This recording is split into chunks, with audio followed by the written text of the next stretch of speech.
तो हमने क्या देखा था कि संख्या रेखा पर जो है परिमेय संख्या और अपरिमेय संख्या को कैसे दर्शाते हैं यह हमने देखा था। क्लियर। अब जो है संख्या रेखा पर केवल आपको देखे थे कि परिमेय संख्या जो है उसको आप दर्शाना सीखे थे, लेकिन अपरिमेय संख्या को भी दर्शाना हम लोग सीखेंगे, है ना। जैसे क्वेश्चन नंबर 3 जो है आपका कह रहा है √5 को जो है संख्या रेखा पे दर्शाने के लिए, तो उससे पहले कुछ और भी जानकारी हम लोगों को हासिल करना है। तो चलिए उसको देखते हैं। कहने का मतलब है कि सबसे पहले हम लोग यहाँ देखेंगे समकोण त्रिभुज। समकोण त्रिभुज देखने वाले हैं। तो समकोण त्रिभुज जो है यहाँ पे देखिए, समकोण त्रिभुज जो है वह कैसा होगा, है ना। तो आप जानते हैं समकोण त्रिभुज किसको कहते हैं? जिस त्रिभुज का एक कोण कितना हो, 90 डिग्री का हो, उसे हम समकोण त्रिभुज कहते हैं। जैसे मान लिया जाए हम यहाँ पे एक त्रिभुज ड्रॉ कर रहे हैं, खींच रहे हैं, है ना। इसको ए मान लिए, इसको बी मान लिए और इसको सी मान लिए। तो यहाँ पे जो कोण बना है, यहाँ पे यह कितने डिग्री का कोण है? 90 डिग्री का है, ठीक है ना। तो 90 डिग्री का कोण है, इसलिए यह जो एक त्रिभुज है, यह कैसा त्रिभुज है? समकोण त्रिभुज है। यह कैसा त्रिभुज है? समकोण त्रिभुज है। यह कैसा त्रिभुज है? आपका समकोण त्रिभुज है। और एक चीज़ जान लीजिए, समकोण त्रिभुज जो 90 डिग्री का जो कोण होता है, उसके सामने का जो भुजा होता है, कहने का मतलब जिस त्रिभुज का एक कोण 90 डिग्री का होगा तो उस कोण के सामने का कोई भुजा होगा। तो यहाँ पे देखिए बी कोण जो है 90 डिग्री का है, तो इस कोण के सामने का भुजा कौन है? AC, है ना। तो 90 डिग्री के कोण के सामने का भुजा जो होता है कर्ण कहलाता है। क्या कहलाता है? कर्ण कहलाता है। और कर्ण जो है सबसे लंबी भुजा होती है। सबसे क्या होती है? लंबी भुजा कौन होता है? कर्ण होता है, ठीक है। कहने का मतलब त्रिभुज अगर समकोण त्रिभुज है तो समकोण त्रिभुज में 3 भुजा होगा, तो सबसे लंबा वाला भुजा कौन सा होगा? कर्ण होगा। कर्ण जो होगा सबसे लंबा वाला भुजा होगा, ठीक है। तो ऐसा नहीं है केवल ऐसा ही समकोण त्रिभुज बनेगा। कहने का मतलब है समकोण त्रिभुज आपका ऐसा भी बन सकता है और ऐसा भी बन सकता है और ऐसा भी बन सकता है और ऐसा भी बन सकता है ना। जब आप इसको ऐसे घुमा देंगे तो आपका कैसा हो जाएगा? मान लिया जाए कि अभी ऐसे है, तो ऊपर घुमाएंगे तो ऐसा हो जाएगा, फिर एक बार घुमाएंगे तो ऐसा हो जाएगा, और फिर वैसे घुमाएंगे तो वैसा। मतलब किसी भी तरह से बन सकता है। कहने का मतलब यह जो एंगल बनेगा यह कितना है? 90 डिग्री का है, यह भी 90 डिग्री का है, यह भी 90 डिग्री का है, यह भी 90 डिग्री का है, ठीक है। तो एक समकोण त्रिभुज आप ऐसा देखें। दूसरा आपको दिखाते हैं। कहने का मतलब यह जो है यह भी एक क्या है? समकोण त्रिभुज है। क्यों समकोण त्रिभुज है? क्योंकि यहाँ पे जो है कोण जो बन रहा है, कितने डिग्री का कोण बन रहा है? 90 डिग्री का यहाँ पे कोण बन रहा है, ठीक है। इसको अगर P मान लेते हैं तो इसको Q मान लीजिए और इसको R मान लीजिए। अब हम इस त्रिभुज में आपसे पूछेंगे कि कर्ण कौन है। तो 90 डिग्री का कोण ये बन रहा है, तो इसके सामने का भुजा कौन है? P और R है ना। तो ये भुजा जो है आपका क्या कहलाएगा? कर्ण कहलाएगा, है ना। 90 डिग्री के सामने के भुजा को हम लोग क्या कहते हैं? कर्ण कहते हैं, ठीक है ना। तो यह आप समझ गए। तो एक चीज और आप लोग पढ़े होंगे, पाइथागोरस परिमेय। पाइथागोरस परिमेय पढ़े हैं? पाइथागोरस, है ना। पाइथागोरस प्रमेय। पाइथागोरस एक व्यक्ति थे जिसने एक त्रिभुज पे अपना सिद्धांत दिया था, उसको कहते हैं पाइथागोरस प्रमेय। तो पाइथागोरस जो है क्या कहा था कि कर्ण स्क्वायर बराबर होता है लंब स्क्वायर और प्लस का आधार स्क्वायर, है ना। कर्ण स्क्वायर बराबर क्या होता है, लंब स्क्वायर प्लस आधार स्क्वायर होता है। कहने का मतलब है कि आप जान लीजिए कि मान लीजिए कि इस त्रिभुज को हम लेते हैं, तो इस त्रिभुज का कर्ण क्या है, AC। तो AC का स्क्वायर बराबर लंब क्या हो जाएगा, तो ये वाला क्या हो जाएगा, लंब। इस त्रिभुज में जो खड़ा होता है उसको लंब कहते हैं, और जिस पर त्रिभुज टिका होता है उसको क्या कहते हैं, आधार कहते हैं, है ना। तो BC यहाँ पे क्या हो जाएगा, आधार, और AB जो हो जाएगा आपका, AB हो जाएगा लंब, और BC क्या हो जाएगा, आधार। तो कहने का मतलब है कि कर्ण की कुछ लंबाई दिया होगा, है ना, तो उसका स्क्वायर कर दीजिए, और लंब का जो लंबाई होगा उसका स्क्वायर प्लस आधार का स्क्वायर कर दीजिएगा, तो दोनों आपस में क्या होंगे, बराबर होंगे। तभी वह जो है आपका तभी वह आपका समकोण त्रिभुज कहलाएगा। कहने का मतलब है, देख लीजिए, जैसे हम कोई त्रिभुज का एक भुजा 6 लिए, है ना, और दूसरी भुजा 8 और तीसरी भुजा 10 लिए, तो आपसे पूछेगा कि यह जो भुजा है, यह जो संख्या दिया हुआ है, क्या यह एक समकोण त्रिभुज की भुजाएं हैं। तो आप कैसे चेक करेंगे, तो आपको चेक करना होगा कि कर्ण स्क्वायर बराबर लंब स्क्वायर प्लस आधार स्क्वायर होता है। तो इसमें सबसे पहले तो आप जानिए कि सबसे बड़ी भुजा कौन है, 10। तो जो सबसे बड़ी भुजा होगा उसको क्या मान लेंगे, कर्ण मान लेंगे। अभी आपने देखा है कि सबसे बड़ी भुजा को क्या कहते हैं, कर्ण कहते हैं। ऐसे 3 भुजा आपको दे दिया गया है, तो इन 3 भुजाओं में आपको पता करना है कि यह समकोण त्रिभुज का यह तीनों भुजा है कि नहीं। तो आप कैसे पता करेंगे, तो आपको पता है कि सबसे लंबी भुजा जो होता है कर्ण होता है, और पाइथागोरस प्रमेय क्या होता है, कर्ण स्क्वायर बराबर लंब स्क्वायर प्लस आधार स्क्वायर। तो यहाँ पे कर्ण बराबर जो है, यहाँ पे देखिए, कर्ण स्क्वायर बराबर लंब स्क्वायर प्लस का आधार स्क्वायर, ठीक है। अब देखिए 10 का स्क्वायर करेंगे, है ना, इसको हम कर्ण मान लेंगे कि सबसे समकोण त्रिभुज की अगर बात करता है तो सबसे बड़ी भुजा क्या होता है, कर्ण होता है। तो 10 का स्क्वायर बराबर में, अब लंब हम किसी को भी मान सकते हैं, 6 को भी मान सकते हैं और 8 को भी मानते हैं, क्योंकि बाद में उसको क्या करना है, जोड़ना ही है। तो हम 6 को मान लेते हैं, 6 का स्क्वायर प्लस 8 का स्क्वायर। अब इसको करके देखिए, यह जोड़ करके देखिए, क्या यह दोनों आपस में बराबर है। तो देखिए 10 का स्क्वायर करेंगे तो कितना होगा, 10 दाही के 100 होगा कि नहीं। अब बराबर के इस साइड भी 100 आना चाहिए, 6 कितना हो जाएगा, 36 और 8 8 64। तो देखिए 36 और प्लस में 64, है ना, इसको जोड़ दीजिए, तो 6 4 10 के 0 हासिल 1, 6 3 9 1 10। इसका मतलब है कि इधर भी क्या हो गया, 100 हो गया। तो दोनों बराबर हुआ कि नहीं, दोनों बराबर हो गया। इसका मतलब है कि 6 8 10 जो है यह एक समकोण त्रिभुज का भुजा है, नहीं, यह समकोण त्रिभुज का भुजा है। तो ऐसा जो जोड़ी रहेगा जो समकोण त्रिभुज का भुजा आपको कहलाएगा, इसे एक और भी नाम से जानते हैं, इसको कहते हैं पाइथागोरस, है ना, पाइथागोरस त्रिक कहते हैं। क्या कहते हैं, त्रिक, पाइथागोरस त्रिक कहते हैं। जो समकोण त्रिभुज की 3 भुजा दिया रहेगा उसको तीनों भुजाओं को मिला करके उसको क्या कहते हैं, पाइथागोरस त्रिक। अगर आपसे प्रश्न में यह पूछ दिया जाए क्या 6 8 10 पाइथागोरस त्रिक है, तो आपको यही चेक करना होगा कि यह जो है पाइथागोरस प्रमेय से आप चेक करेंगे कि दोनों आपस में बराबर है। अगर यह समकोण त्रिभुज की भुजाएं होगा तो यह पाइथागोरस त्रिक कहलाएगा। अगर यह समकोण त्रिभुज की भुजा नहीं होगा तो यह पाइथागोरस त्रिक आपको नहीं कहलाएगा। समझ में आ गया। तो जो भुजा समकोण त्रिभुज का होता है उसको क्या कहते हैं, पाइथागोरस त्रिक भी कहते हैं, है ना। और एक चीज यहाँ पे जान गए कि समकोण त्रिभुज का सबसे बड़ा भुजा क्या कहलाता है, कर्ण कहलाता है। तो चलिए इसको नोट कीजिए। एक और हम भुजा ले रहे हैं, जैसे एक भुजा ले रहे हैं 4 सेंटीमीटर, ठीक है, दूसरी भुजा ले रहे हैं 3 सेंटीमीटर का, और एक और तीसरी भुजा ले रहे हैं 5 सेंटीमीटर का।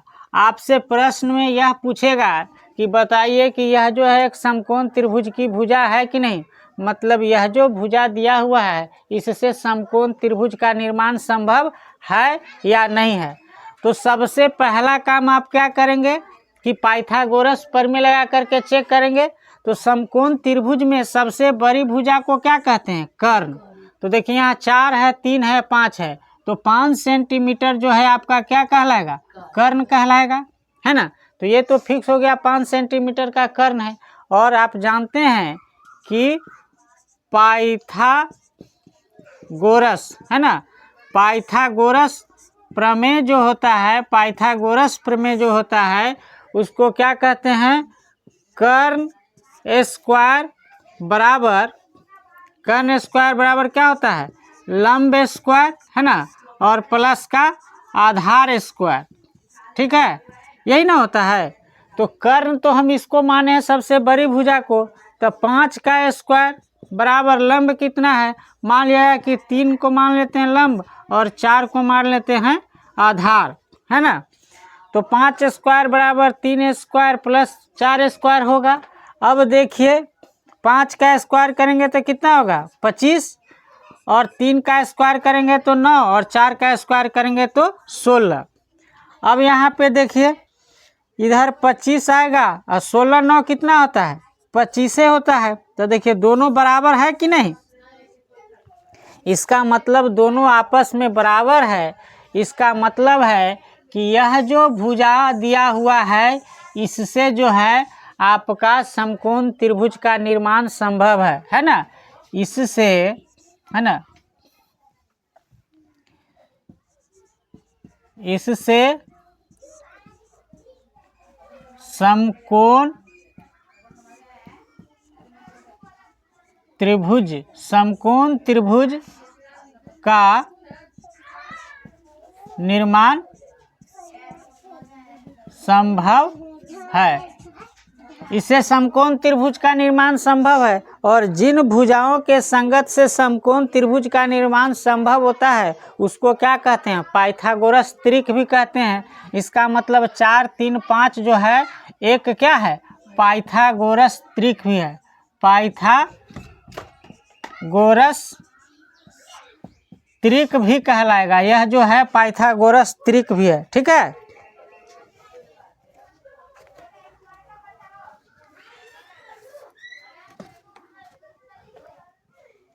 ये समझ गए। चलिए, तो इस तरह से और बहुत सारे एग्जाम्पल हो सकते हैं, है ना। एक और एग्जाम्पल देखते हैं, आपसे अगर प्रश्न में पूछ दिया जाए, एक और हम यहाँ पे देख रहे हैं, इसको देखिए, इसको बारे में बताइए कि जो है एक हम मतलब 6 सेंटीमीटर का भुजा ले रहे हैं, दूसरा 8 सेंटीमीटर और 8 सेंटीमीटर, और तीसरा जो है 9 सेंटीमीटर का हम भुजा ले रहे हैं, ठीक है। 6 8 और 9 सेंटीमीटर की भुजा ले रहे हैं।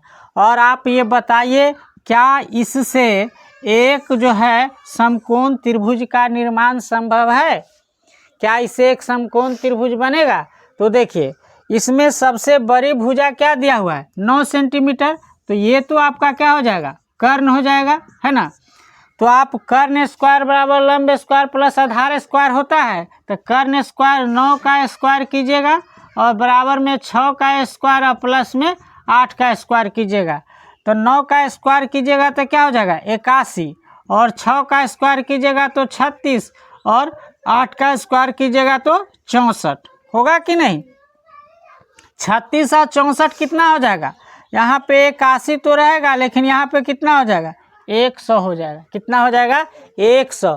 तो क्या 6 8 9 से एक समकोण त्रिभुज बनेगा, तो बिल्कुल नहीं बनेगा, इससे जो है समकोण त्रिभुज का निर्माण संभव नहीं होगा। और न ही 6 8 9 जो है एक पाइथागोरस त्रिक है, यह पाइथागोरस त्रिक नहीं होगा क्योंकि इससे समकोण त्रिभुज नहीं बन रहा है, इसलिए यह एक पाइथागोरस त्रिक आपका नहीं होगा। क्लियर, यह बात समझ में आया कि नहीं। चलिए तो नोट कीजिए। आइए एक और चीज़ हम लोग सीखते हैं। हमने देखा कि यहाँ पे एक समकोण त्रिभुज का हमने निर्माण किया था जिसको ए बी और सी नाम दिया था, है ना, इसको हमने लंब मान लिया। क्या मान लिया? लंब। और इसे हमने मान लिया आधार। ठीक है, तो 90 डिग्री के सामने, 90 डिग्री के समकोण के सामने जो आपका भुजा होता है वह क्या कहलाता है? कर्ण कहलाता है। तो देख लीजिए यहाँ पे यह कर्ण हो गया। हम ये बताना चाह रहे हैं कि अभी देखिए जिस पे त्रिभुज टिका होता है, जिस पे त्रिभुज टिका होता है उसको क्या कहते हैं? आधार। तो अभी BC आपका आधार है ना। लेकिन मेरे पास इस त्रिभुज को हम ऐसे पलट दें, क्या कर दे? इसको घुमा दे, है ना, 80 डिग्री इसको हम मूव करा दे। कहने का मतलब यह जो त्रिभुज है ये इसको हम एक बार ऐसे घुमा दे, ठीक है ना। तो त्रिभुज घूम करके क्या हो जाएगा? वो यहाँ देखिए, त्रिभुज घूम करके अगर ऐसे हो जाता है ना, अगर त्रिभुज घूम करके ऐसे बन गया, है ना, इसको घुमाए तो ऐसे हो गया। तो देखिए यह तो 90 डिग्री का कोण है, यही त्रिभुज है, दूसरा कोई त्रिभुज नहीं हम ले रहे हैं। समझ में आ रहा है कि नहीं? यह जो है त्रिभुज सेम है। कहने का मतलब यह तो B ऐसा रह गया और यह C और नीचे में क्या आ गया? A। सेम त्रिभुज को हम ऐसे घुमाए हैं, ठीक है ना। जो C वाला भुजा था इसको रोटेट करके ऊपर जाने दिए तो ये वाला भुजा नीचे आ गया, B वाला भुजा उधर चला गया, B वाला कोण। समझ में आ गया? तो देखिए अब यहाँ पे आप देखिए कि से जो 90 डिग्री का कोण के सामने जो भुजा था, यह कौन सा है? कर्ण, AC है। तो कर्ण जो है कभी नहीं बदलता है। आज अभी भी जो है कर्ण कौन है? AC ही है। लेकिन पहले जो था ये AB आपका क्या था? लंब। AB क्या था? लंब। ये आपका AB लंब था और ये क्या था? आधार। यहाँ देखिए BC क्या था? आधार। लेकिन जब आप घुमाए हैं तो लंब और आधार बदल गया, है ना। जो लंब था वो क्या हो गया? आधार हो गया। जो लंब था आपका क्या हो गया? आधार। और जो आधार था वह क्या हो गया? लंब हो गया। लेकिन कर्ण परिवर्तन नहीं हुआ। तो इससे आप क्या सीखे कि समकोण त्रिभुज का जो कर्ण है वह निश्चित भुजा होता है। कौन होता है? निश्चित भुजा होता है। 90 डिग्री के सामने का जो भुजा होता है वह क्या कहलाता है? कर्ण होता है, ठीक है ना। और जब हम मूव किए तो लंब जो था क्या हो गया? आधार हो गया। जिस पे टिका रहेगा त्रिभुज उसको क्या कहेंगे? आधार। और बाकी जो खड़ा जहाँ रहेगा, लंबवत रहेगा, उसे हम लोग क्या कहेंगे? लंब। तो दोनों बदल सकता है लेकिन कर्ण आपका नहीं बदल सकता है। क्लियर? एक चीज और यहाँ पे देखेंगे, अगर आपसे पूछा जाए कि √1, √2 और √3, है ना, आपसे अगर प्रश्न में पूछा जाए कि √1, √2 और √3 जो है क्या यह पाइथागोरस त्रिक है, तो क्या करेंगे? यह पाइथागोरस जो परिमेय है उस पर इसको देखेंगे। तो पाइथागोरस परिमेय क्या कहता है? कर्ण स्क्वायर बराबर क्या होता है? लंब स्क्वायर और प्लस का आधार स्क्वायर होता है। तो इन भुजा में देखिए 1, 2, 3 में सबसे बड़ी भुजा कौन दिख रहा है? 3। तो 3 को आप क्या मानेंगे? इस 3 को क्या मानेंगे? कर्ण मान लेंगे। क्या मानेंगे? कर्ण मान लेंगे। तो कर्ण का स्क्वायर कीजिएगा, कहने का मतलब √3 का स्क्वायर कीजिएगा, बराबर 1 को आप लंब मान लिए तो 1 का स्क्वायर कीजिएगा और प्लस √2 का स्क्वायर कीजिएगा। यहाँ पे सीखिएगा, जब रूट का स्क्वायर किया जाता है तो स्क्वायर से रूट क्या हो जाता है? कैंसिल हो जाता है। स्क्वायर से रूट क्या हो जाता है? कैंसिल हो जाता है। तो आपको यहाँ पे क्या बच गया? यहाँ पे बच गया 3 और बराबर में 1 और प्लस में 2। तो 3 बराबर में फिर 3 आया कि नहीं? तो दोनों तो बराबर है, इस साइड भी और उस साइड भी, लेफ्ट साइड भी और राइट साइड क्या है? बराबर है। इसका मतलब है कि यह जो है √1, √2 और √3 जो है यह एक पाइथागोरस त्रिक है ना। पाइथागोरस, यह एक पाइथागोरस त्रिक है। समझ में आया कि नहीं? यह एक क्या है? पाइथागोरस त्रिक है। क्लियर? तो इस तरह से हम लोग समझ गए कि पाइथागोरस त्रिक किसको कहते हैं? आइए कुछ जो है पाइथागोरस त्रिक का जो है आपको लिखा दे रहे हैं कि कौन कौन पाइथागोरस त्रिक बन सकता है। तो नोट कीजिए इसको पहले। तो चलिए इस लिस्ट को जो है आप लोग नोट कर लीजिए, है ना। ये जो लिस्ट दिया हुआ है 3 4 5 यह एक पाइथागोरस त्रिक है। 5 12 13 यह भी पाइथागोरस त्रिक है। 7 24 25 8 15 17 9 40 41 है ना। 11 60 61 12 35 57 13 है ना। ये सभी जो दिया हुआ है 13 14 84 85 यह एक पाइथागोरस त्रिक है। 15 112 113 ये सारे लिस्ट को आप लोग नोट कर लीजिए। आइए अब हम लोग जानेंगे, है ना, रूट अंडर 2 को संख्या रेखा पे हम लोग कैसे दर्शाते हैं। रूट अंडर 2 को संख्या, है ना, संख्या रेखा पर दर्शाना है। संख्या रेखा पर दर्शाना हम लोग यह सीखने वाले हैं। रूट 2 को संख्या रेखा पे हम लोग क्या सीखेंगे, दर्शाना सीखेंगे। तो यहाँ पे देखिएगा रूट 2 जो है एक कैसा संख्या है, ये अशांत अनावर्ती दशमलव प्रसार है। अशांत अनावर्ती दशमलव प्रसार है। कैसी संख्या है, अशांत अनावर्ती दशमलव प्रसार संख्या है कौन, रूट 2 जो है। ठीक है। अब रूट 2 को क्या लिख सकते हैं, रूट 2 बराबर हम 1 + 1 लिख सकते हैं कि नहीं, लिख सकते हैं। तो ऐसा हम क्यों कर रहे हैं यह देखिए। हम इसलिए कर रहे हैं कि कर्ण स्क्वायर बराबर क्या होता है, लंब स्क्वायर और प्लस का आधार स्क्वायर, ऐसा होता है ना। इसीलिए हम 2 को हम 1 + 1 हम लिख सकते हैं, है ना। तो जब लिख सकते हैं तो हम मान लिया जाए कि इसमें हम कर्ण को मान लेते हैं, क्या, कर्ण को, कर्ण स्क्वायर बराबर हम मान लेते हैं 2। सबसे बड़ी भुजा तो 2 ही है ना। तो कर्ण स्क्वायर बराबर 2 मान लिए। तो देखिए अगर बराबर के इस साइड कर्ण पे स्क्वायर दिया हुआ है तो स्क्वायर को उस साइड बराबर के उस साइड ले जाएंगे तो यह क्या हो जाता है, रूट हो जाता है। क्या हो जाता है, रूट चढ़ जाता है। जो चीज़ बराबर के इस साइड स्क्वायर में रहेगा बराबर के उस साइड जाएगा तो क्या हो जाएगा, रूट चढ़ जाएगा। अगर उस साइड रूट में है और बराबर के इस साइड लाएंगे तो क्या हो जाएगा, स्क्वायर हो जाएगा। तो कर्ण स्क्वायर बराबर क्या हो गया, रूट अंडर 2, है ना। उसी प्रकार से हम लंब बराबर, है ना, लंब स्क्वायर बराबर हम मान लेते हैं कितना, 1, है ना। तो लंब बराबर क्या हो जाएगा, जब स्क्वायर उधर जाएगा तो रूट अंडर 1। तो रूट अंडर 1 का वैल्यू कितना होता है, 1 ही होता है। चलिए फिर हम आधार स्क्वायर बराबर मान लेते हैं। आधार स्क्वायर बराबर 1 मान लेते हैं। तो आधार बराबर क्या हो जाएगा, आधार बराबर रूट अंडर 1। तो रूट अंडर 1 का वैल्यू कितना हो जाएगा, 1 ही हो जाएगा, है ना।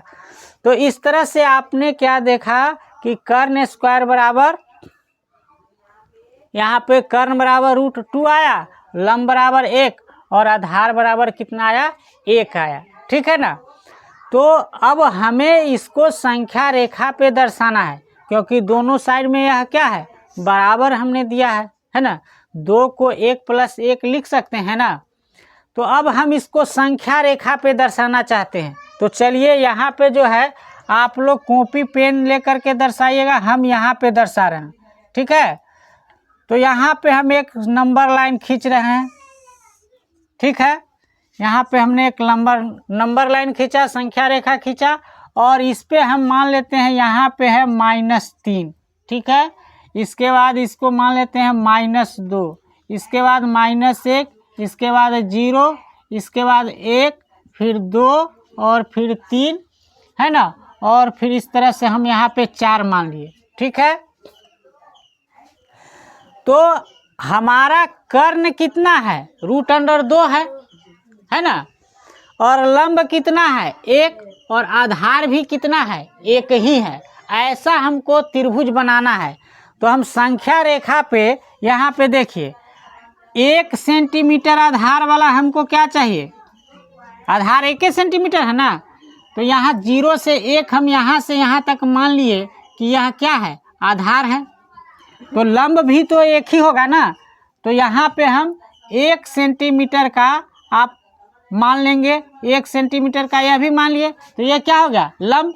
ये आपका हो गया क्या, आधार, और ये क्या हो गया, लंब। ठीक है, तो यहाँ से इसको हम मिला देंगे, तो रूट, यह जो कर्ण बना हुआ कितना है, √2। √2 का वैल्यू तो क्या है, यह √2 का जो वैल्यू होता है 2 से कुछ क्या होता है, ज़्यादा होता है। 2 से क्या होता है, कुछ 1 से कुछ ज़्यादा होता है ना, सॉरी, √2 का वैल्यू 1 से कुछ पॉइंट में आता है। तो कहने का मतलब है जब आधार 1 है, लंब 1 है, तो उसका कर्ण कितना होगा, √2 होगा। तो हम यहाँ पे जो हम इसको आधार लिए हैं और इसको लंब लिए हैं, तो ये 90 डिग्री का कोण बना। तो इसके सामने वाला जो भुजा है यह आपका क्या कहलाएगा, ये सामने वाला भुजा आपका कर्ण कहलाएगा, है ना। तो इसको अगर O मानते हैं तो इसको P मानिए, तो इसको क्या मानेंगे, Q मानिएंगे, है ना। अब बताइए, आपसे पूछ रहा है कि संख्या रेखा पे √2 का मान दर्शाना है कि कहाँ पे जो है संख्या रेखा पे 2 का मान होगा। तो आप स्केल लीजिएगा, है ना, और नोखा को इस 0 पे और यहाँ पे पेंसिल को रखिएगा, ठीक है, और यहाँ पे खोल लीजिएगा, √2 की जितनी लंबाई है OQ की उतना लंबाई खोल लीजिएगा, और बिना नोखा वाला को हिलाए हुए ऐसे ऐसे करके आप ऐसे बना दीजिएगा। कहने का मतलब है यहाँ से जब आप घुमाइएगा तो इस तरह से बन करके यहाँ पे आ जाएगा। तो यहाँ से यहाँ तक की जो लंबाई होगी, यह जो बिंदु है, यही बिंदु आपका क्या कहलाएगा, √2 कहलाएगा। क्या कहलाएगा, √2 कहलाएगा। तो आप समझ गए कैसे बनाना है ना। यहाँ स्केल आप खोलेंगे और इसको यहाँ से नाप लेंगे और इसको चाप यहाँ नीचे लगाएंगे, तो जिस बिंदु पर आकर के यहाँ रेखा पर मिलेगा वो यहाँ से यहाँ तक की लंबाई ही आपका √2 कहलाएगा। तो आई होप आपको जो है √2 को जो है संख्या रेखा पे बनाना आ गया होगा, तो घर से आप बना के लाएंगे। चलिए आज भर इतना।